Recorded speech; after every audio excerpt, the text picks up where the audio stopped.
Fraternity of St. Peter. Okay, what this Fraternity of St. Peter was established by John Paul II after 1988 when Archbishop Lefebvre consecrated 4 bishops.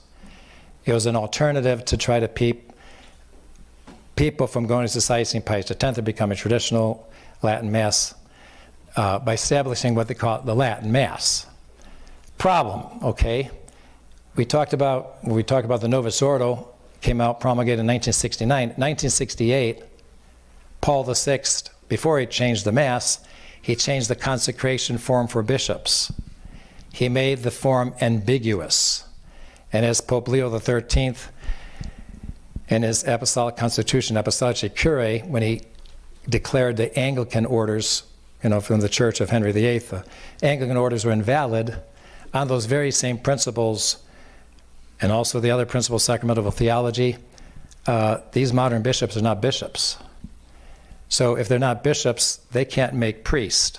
So you have a man up there who's vested in saying a Latin Mass, and he may have been ordained in a Latin rite, but the bishop who ordained him was consecrated in an invalid rite. That's the problem. And when I think of what happened in the 60s, I have to tell you this, the book that where I was talking about Belladad and the devil and the Belladad, this Tanti fella right here, who left and became a communist, he was good friends with Montini, Paul VI. And in the book it talks about how under Pope Pius XI and Pope Pius XII, Rome was training these priests to go behind the Iron Curtain to the Eastern Bloc countries to keep the faith alive.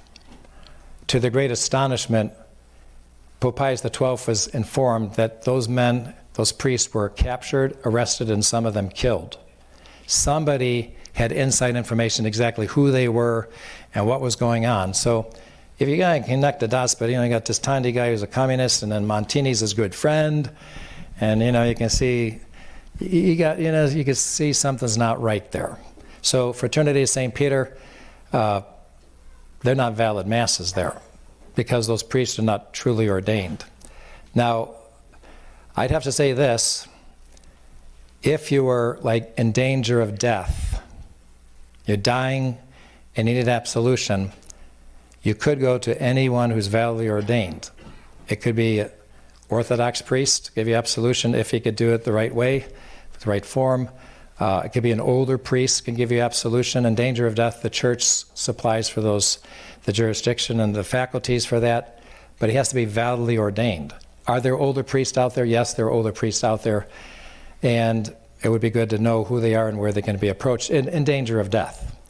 But I would not go to Fraternity of St. Peter. I wouldn't go to a Novus Ordo priest. They're not priests.